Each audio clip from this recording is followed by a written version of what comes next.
All right, we are live. Good afternoon, everyone. Hopefully you're doing well on this warm Southern California Tuesday, and hope you're experiencing a safe opportunity wherever you are.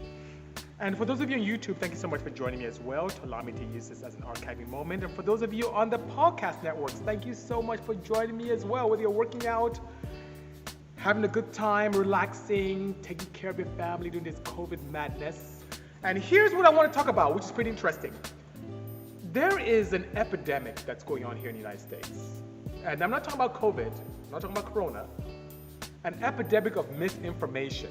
And that is something that I'd be remiss if I don't address. And what do I mean by this misinformation? I am noticing there are people like Sam, who's here, who's a guru, knows quite a bit. I learned a lot from him about racing and so on and so forth. And we put our heads together, we come up with some great concepts. I've had a lot of experience. I've blown stuff up. I've broken things, blown things, cracked things, fractured, tested, fixed, figured out. I've done crazy things. So I have this wealth of knowledge. There are people like my mentor, John Concialdi, who's the founder of AEM. He's a great resource as well. So you have all these people around who are great resources, but why do I keep getting this weird information from clients about what their buddy said? The buddy whose cousin, sister's uncle has an Evo and this is how it should be done. And that's really crazy because a lot of the misinformation I hear is not even rooted in logic. So I hear things like, oh yeah, if you need to do boost per gear, and if you don't, your gearbox breaks in the first pass. There's no logic to that. Oh, you know what? I heard that if you twist your pump wires together and create a spiral, it gives you more fuel. No. Oh, I heard that if you get an electric car like this, you can put an electric turbocharger and it'll go faster. No. So guys, it's what is going on?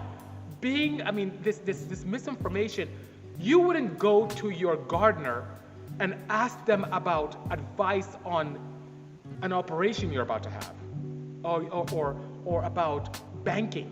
I mean, it's so weird, you know? Yes, Abstractive's asking, do people ask me, for real, I had a question yesterday about BC, you have an electric car, you know what would be Bombay for you? You should put an electric turbo on it. Because the buddy said so. Not good, right? I've heard it all. It's just crazy. So guys, please consider the source. You know, your friends, your buddies, I know they have your best interest at heart. They want you to go fast. I hope they do. But to listen to misinformation, I mean, even Fabi and I were here this weekend and we're doing something with a speed sensor, and I made the mistake of going on a forum, on an S2K forum, and I was terrified about the misinformation that's there. It's just so scary. So it's unfortunate that most people that do the hard work, people like myself, people like Sam, people like John, we don't go on forums, we're not on Facebook posting stuff, but we do have these forums that we interact with. But on the same token, consider the source. Like I said, you know, you wouldn't go to your hairstylist to ask about, you know, jet propulsion. You should go to the guru in that market, in that environment, in that scene to be able to get pertinent, reputable information, you know? The power of social media mechanic, yeah, it is. It's almost like, it's weird that, you know, back in the day on the forums, people who have most post counts are the ones who are considered to be gurus.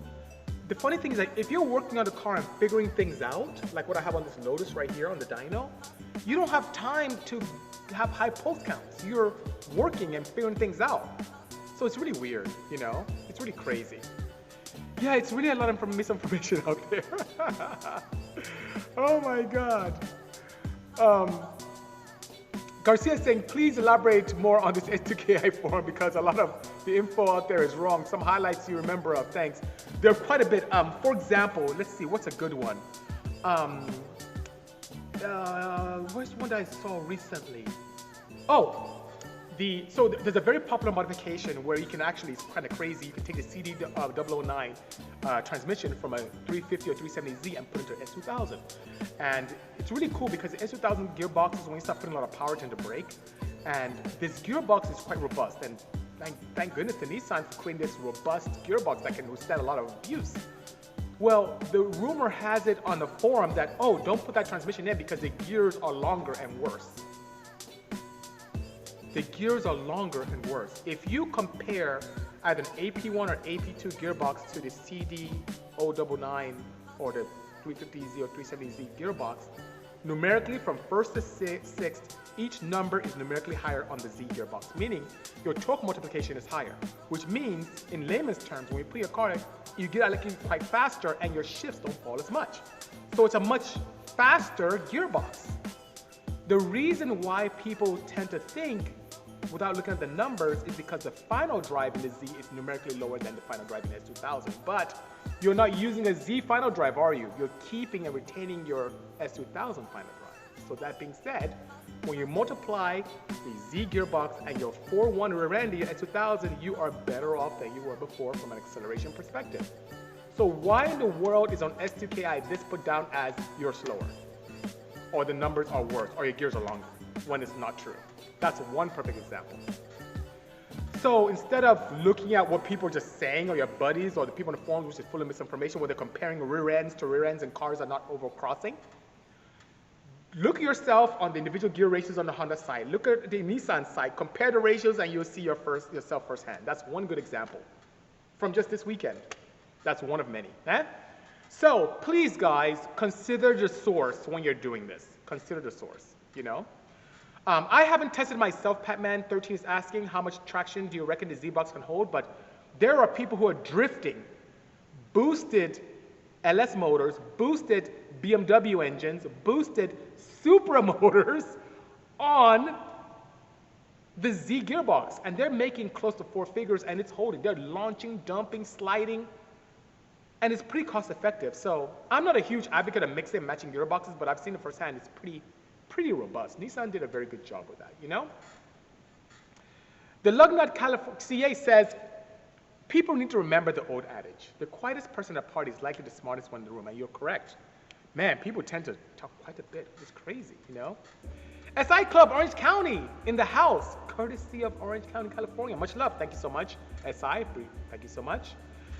Who is Eric says, see you in Netflix. Nice Odyssey. Thank you so much. The Odyssey is actually right there, chilling. I love building cool vans. I just love building things that are really strange. And speaking of strange, you see that right there? That's the Evey Porsche. I took it to Mexico recently, and that thing is freaking fast. In a blink of an eye, before I knew it, I was doing like 99 miles an hour at 12,000 RPMs. It's ridiculous. My red line, by the way, is 18,200. So I'm gonna put that video up when I was in an enclosed environment in Mexico, just having some fun, and I'll put that up. It's pretty cool, you know? What's the next EV vehicle coming, bro? It's gonna be an open air car that's right there. So I'm actually trying to source parts to get that going. And when it's done, I'll show you guys. That should be probably scarier than this. Even though I plan on putting probably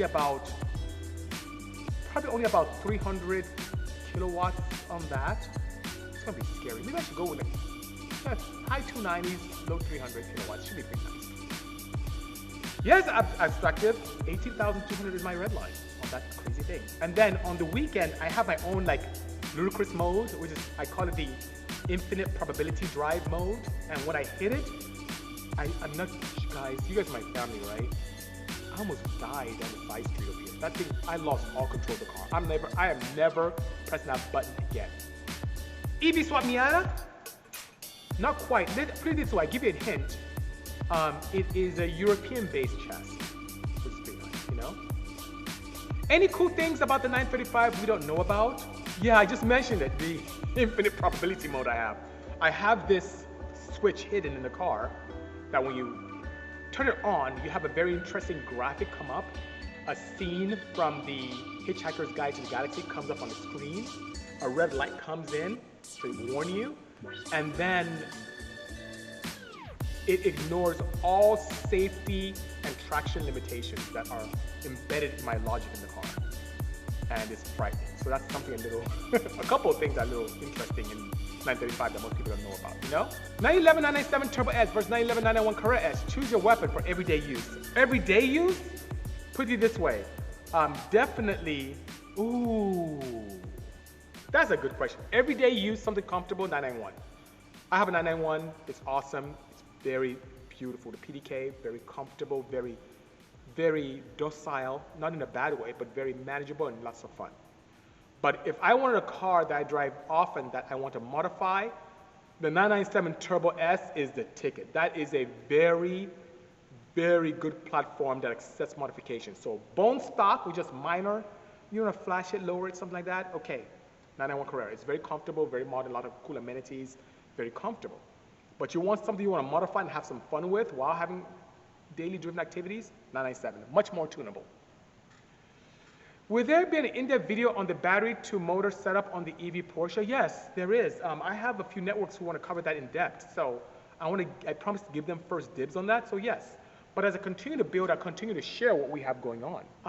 Any recommendations for spark plugs for my Cayenne S? Yes, NGKs. AGK iridiums would be the one to go with the proper heat range that's recommended for your setup. The iridiums are very nice. They have a very small electrode that's extremely hard, so the flame kernel forms very nicely, so it gives you a more complete burn. It is not shielded or covered up. That kernel formation is not covered by a large post of a copper, and coppers tend to erode quite easily. And I like the iridiums quite a bit. I get a lot more mileage out of it, so and the NGK, their quality is just absolutely superb, you know? How do you measure intercooler efficiency? Very simple. I have temperature probes prior and after the intercooler. And with that, I can see the delta, and it tells me. On any setup, I find it to be very inefficient if I'm above 20 degrees above ambient. So if I'm 80 degrees here in the facility, and I'm testing, or in the ambient area, and I'm testing the vehicle, if it goes above 100 degrees Fahrenheit, I need to redesign the system. The one thing I love about liquid to air, like what I have on this, and I have on that red car, I have the red center seat over there, and I have quite a few, and I'm actually upgrading a couple of Porsches here to liquid to air, is I see a lot more efficiency despite the complexity of it. Many times when designed properly, I'm at ambient. Literally, no matter what boost level I am to create the reliable power, I am at ambient temperature. So if I'm 90 degrees Fahrenheit outside, it's 90 degrees in my intake. If I'm 60, it's 60. It's amazing. And if you want to be clever, you can create an enclosure that's large enough to hold ice, and you can go below ambient, which gives you a more denser mixture and more power. How cool is that? Lion's Tent from Niger says, what would you like to work on next? How about a Lexus SP300 or a Super Beetle? These are my project cars I have in my garage. Yeah, so what typically happens is we get a lot of requests from OEMs to work on newer cars. So what I'd like to work on, to be honest with you, and it's very interesting because in that Lexus vein, I like that. I love to be able to modify the new LC 500 hybrid. I'd love to be able to modify that. But I really would like to get my hands on a new Taycan. The Porsche Taycan has tons of potential. Bone stock, these things, the Taycan Turbo S runs mid-10 stock. What if I put my little touch to it? What could we get out of it then, while retaining all the beautiful creature comforts and drivability and Porsche-esque drivability? What compression ratio do you think I can get away with on California pump gas for F22C? I believe stock is 11.1. It depends on what camshafts you run. So if you're gonna run factory camshafts, you're pretty close already on 91, especially if you're gonna stay natural aspirated. The one cool way, because I've done up to 13-to-1 on pump gas in California. The thing is that you have to run very crisp camshafts to change the dynamic to make it a lot more advantageous for you. So you can go up to 12, maybe 13, but you have to have a much larger camshaft. So you don't have very high dynamic and induced knock. Juku Studio. Hi BC, I studied transportation design at Art Center, Pasadena, great school. Obviously EV will control the market in 5-10 years, but what will keep the ICE fans happy in an EV world? EVs will never take over 100%. I mean that. Just like, you know how the horse and buggy went away? Well, the automobile didn't kill the horse environment. It was just relegated to people of wealth. So what I mean is, as I foresee the future of internal combustion, I mean, not within a half a decade to a decade, in the far future, a few decades from now, what will happen is that ICEs will be considered kind of nostalgic, and there may be a lot of penalties for driving them still. So it may be just those individuals who are extremely financially stable that can still do it. But I don't think in the nearest future that it will go away completely. You'll see a lot more hybridization. You'll see a lot of vehicles that are a lot more efficient. You may still see petrol engines as range extenders. But from a performance perspective, guys, I'm telling you, I'm going to put this video up on YouTube soon. If you don't follow me, subscribe and you'll see what I'm talking about. It is crazy how fast you can go from 0 to 100 in cars like this. It's amazing. And Sam, you do a lot of road racing Evey. I don't even know how they're going to police this stuff. It's just so amazingly fast. And we're in the stone ages when it comes to EV technology. Remember, the first cars were electric vehicles. The first automobiles were electric before ICE took over. And then for almost 100 years, the technology was just stagnant. And we just started, thanks to Elon and his team, started paying attention to what electric cars can do. And now Rimac and all these other companies are getting into it. Tuners like myself are getting into it. It is a renaissance. And for you in design, it's wonderful because you now have a blank canvas to work with. You don't have to worry about hood clearances. You can put electric motors in different places. You have axial style motors that can go in the wheel.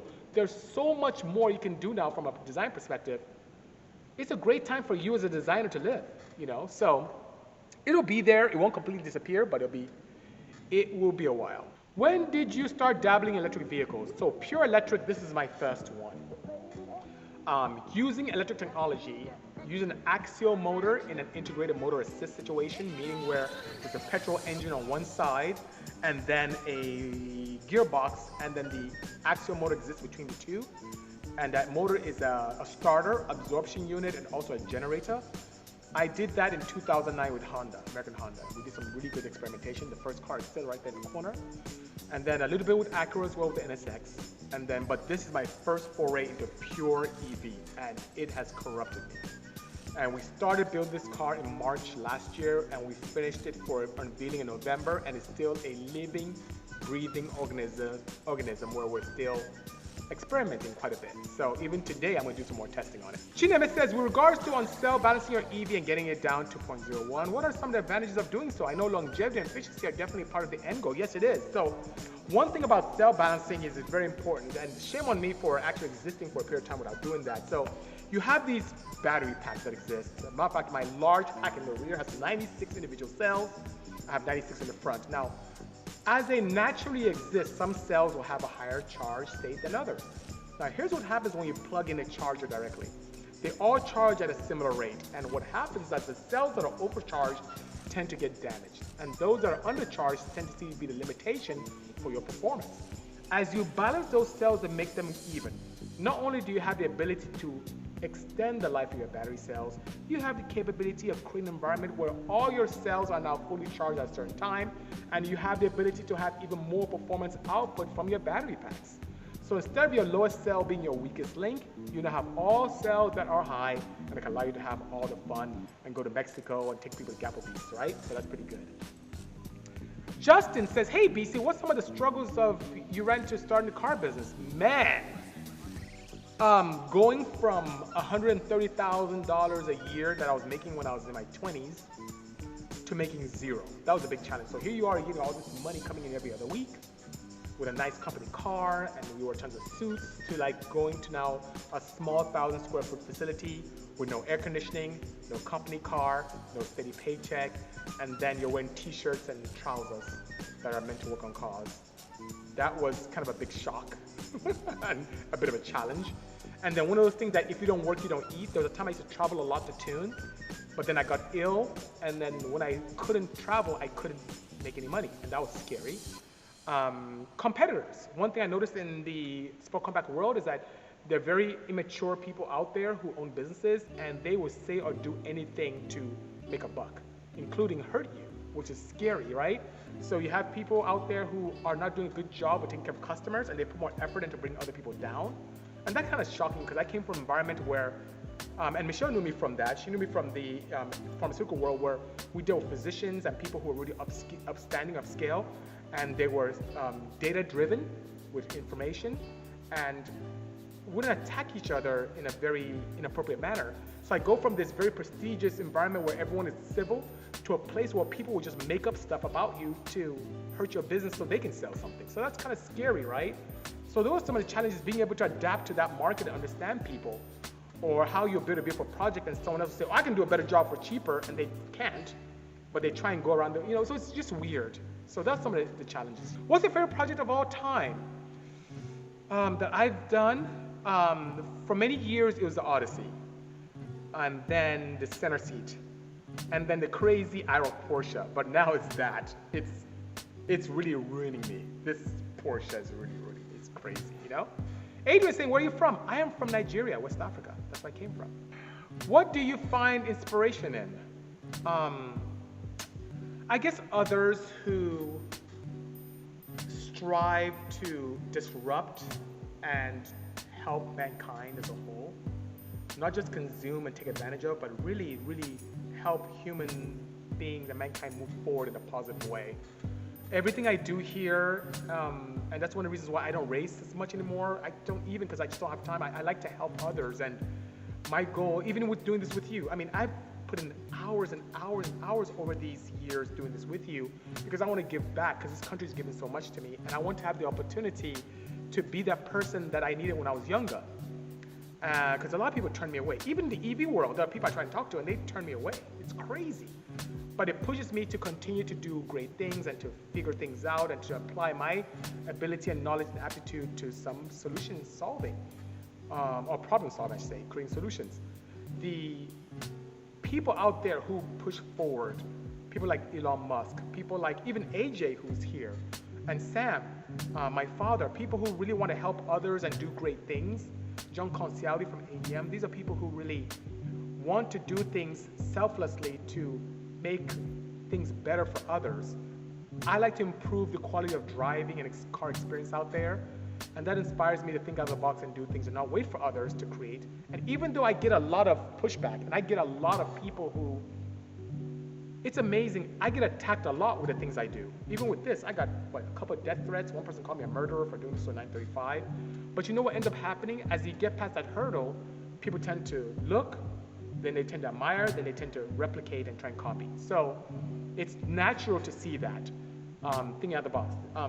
Zeta says, I love the van. Guess what? People didn't build performance minivans when I built this, but now it's the hot thing. I get tagged all the time with all these YouTube pages and posts on Facebook with people now building vans. That's great, you know?